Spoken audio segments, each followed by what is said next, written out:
because many people may not think, when I speak in the presence of Norman Nyaga, my good friend Mzee Joe Consolo Munyao, when I claim to be old, they always laugh at me. They think I'm a small boy.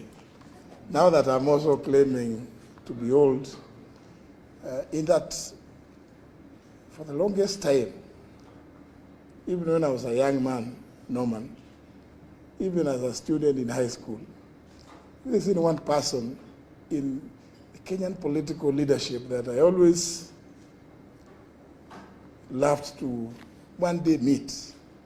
It was President Mwai Kibaki. But because we have been told quite some exciting stuff by the panelists, Mzee Munyao, and now Ambassador Mudaura,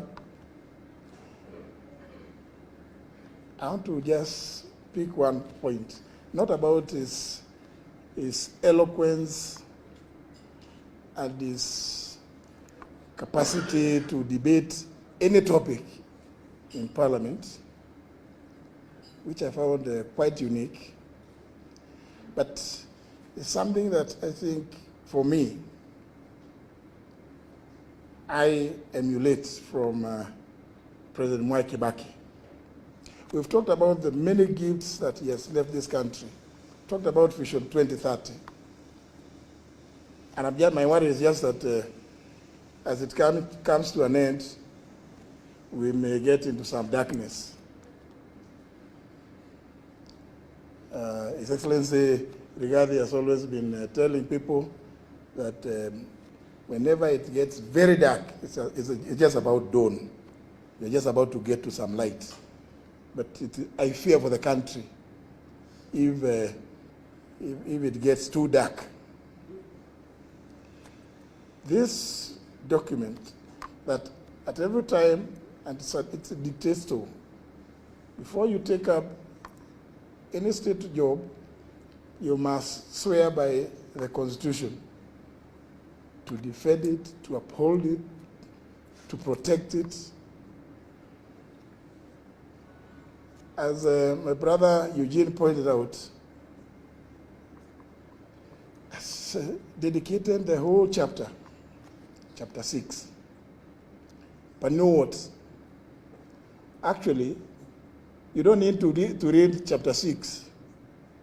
You just need to follow the public life of the longest serving member of parliament so far in this country, Mwai Kibaki. Chapter 6 is on leadership and integrity.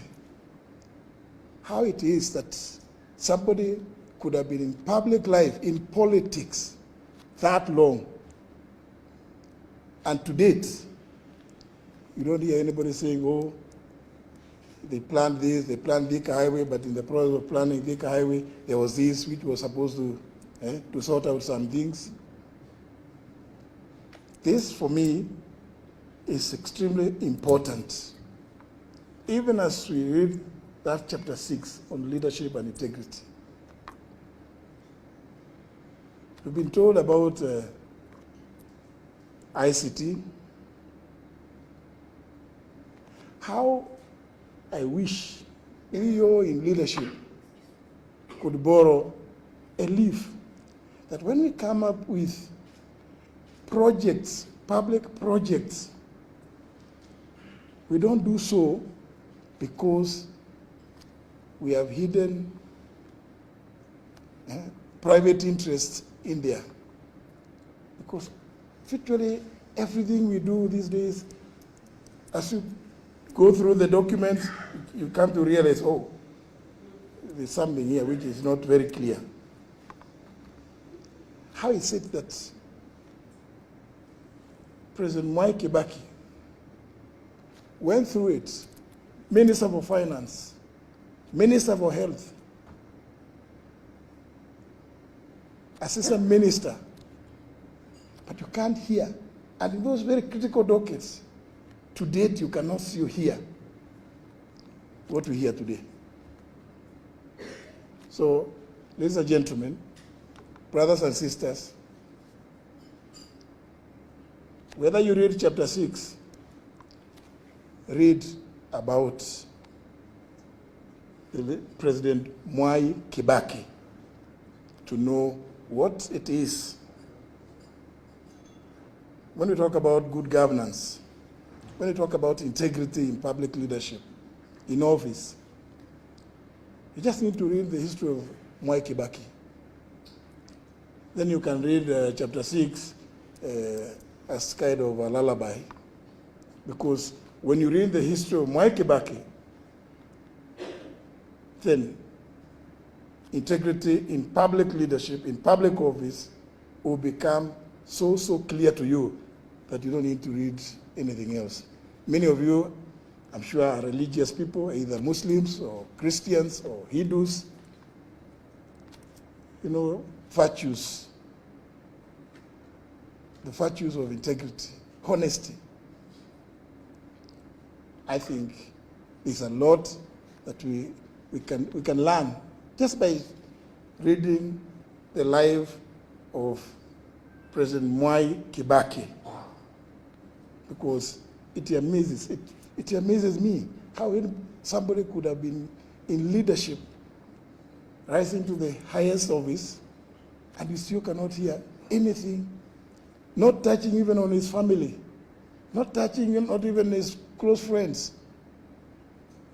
It speaks volumes. That is the legacy of Mwai Kibaki that I live with. Thank you very much.